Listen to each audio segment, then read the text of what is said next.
Hello everyone, good evening. এই ভিডিওটা হচ্ছে গতকালকের। তোমরা যারা আমাকে ফলো করে রেখেছো তারা হয়তো কালকের পোস্ট দেখে বুঝেই গেছো যে আমি কাল কোথায় গিয়েছিলাম। না দেখলেও আমি বলে দিচ্ছি আমি কোথায় যাচ্ছি। উঠে পড়লাম বাসে, সাথে ছিল আমার ভাইও। গিয়েও ছিলাম আমি আর আমার ভাই। শহরের ব্যস্ত রাস্তা এবং গাড়ির গঞ্জনা পেরিয়ে খোলামেলা পথ ধরে পৌঁছে গেলাম আমি আমাদের মায়ের মন্দিরে, মায়ের ডাকে, অর্থাৎ আমাদের মা ত্রিপুরেশ্বরী মন্দিরে। গিয়ে দেখলাম রাস্তা জুড়ে করা আছে রোড পেন্টিং। তার কারণ দুদিন আগে এসেছিল আমাদের দেশের প্রধানমন্ত্রী নরেন্দ্র মোদীজি। মায়ের মন্দিরে পৌঁছে তো গেলাম, আর মাকে তো ভোগ দিতে হবে, আর এই প্যারার দোকানের কাকুটাকেই খুঁজছিলাম। তো খুঁজতে খুঁজতে যাই হোক, অবশেষে আমরা কাকুর দোকানটাও পেয়ে গিয়েছিলাম, শর্মা প্যারা ভান্ডার। এই কাকুর দোকানে গিয়ে হাত মুখ ধুয়ে নিয়ে নিলাম মায়ের জন্য ভোগের ডালা, আমি আর আমার ভাই। আর কালকের দিনটা ছিল নবরাত্রির দ্বিতীয় দিন। মাসও হয়নি আমি মায়ের মন্দিরে এসেছি, আর তার মধ্যে ভাইয়েরও ইচ্ছে ছিল আর আমারও ইচ্ছে ছিল, তা আবারও চলে গেলাম মায়ের কাছে। আর যখন মায়ের মন্দিরে উঠছিলাম সিঁড়িগুলো দিয়ে, মনে হচ্ছিল তখন অগ্নি পরীক্ষা দিচ্ছি।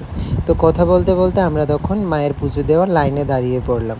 আর সেখানেও ছিল খুবই প্রচণ্ড পরিমাণে ভিড় অতিক্রম করে মায়ের দর্শন করেছি ঠিকই, কিন্তু একটা ভিডিও ক্লিপ নিতে পারিনি, তাই তোমাদের সাথে আমি ছবিটাই শেয়ার করলাম মায়ের। তারপর চলে গেলাম মায়ের এখান থেকে বাবা ভোলানাথের কাছে। ভোলানাথের কাছেও প্রণাম করলাম, প্রণাম করে চলে গেলাম টিকা এবং চরণামৃত নিতে।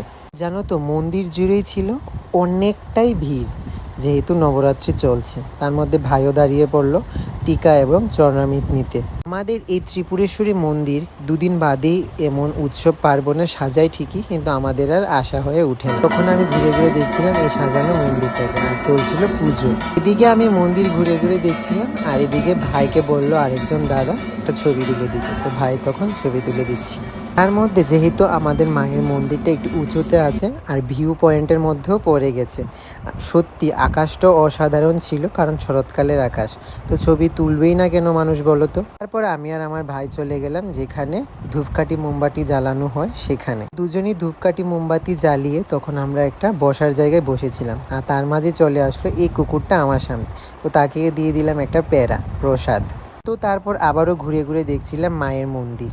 যদি সামনাসামনি না দেখতাম হয়তো এই ফুলের সাজ, মায়ের মন্দির নতুন করে সাজানো, অনেক কিছুই হয়তো মিস করে যেতাম। আর মায়ের মন্দিরে এই মন্দিরটা নতুন করে তুলেছে, আমার খুব সম্ভবত মনে হচ্ছে শিব ঠাকুরটাকে এখানে এসে বসাবে। আর পায়রাগুলো খুব সুন্দর তাদের মতো করে খেলছিল।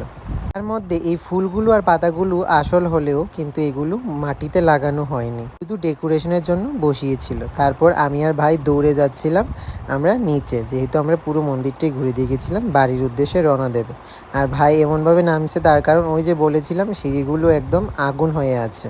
তারপর সব শেষে চলে গেলাম আমরা ঘাটে। ঘাটে গিয়ে দেখলাম কচ্ছপ এবং মাছ সবাই খেলা করছে, আর সবাই বিস্কুট খাওয়াচ্ছে। তার মাঝে ভাই আর আমিও বিস্কুট খাওয়ালাম। আর মায়ের দিকেতে এই কচ্ছপগুলি হলো একটা ঐতিহ্য, আর পুরো মায়ের মন্দিরটাই ঘিরে আছে কচ্ছপের আকারে। তারপর আমি ঘুরে ঘুরে দেখতে লাগলাম পুরো মন্দিরটাই নিচ থেকে উপর অনেকটাই সুন্দর করে সাজিয়েছে। আর তার মধ্যে ফটো ফ্রেমগুলি যদি তোমরা কাছ থেকে না দেখো বিশ্বাসই করতে পারবে না, এতটাই সুন্দর।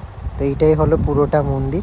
তারপর বাড়ি আসার পালা, আমরা তখন গাড়ির জন্য ওয়েট করছিলাম। অবশেষে আমি আর ভাই গাড়িতে উঠে পরন্ত বিকেলের রৌদ্র এবং প্রকৃতির গাছপালা, শরতের আকাশ দেখতে দেখতে বাড়ি ফিরছিলাম।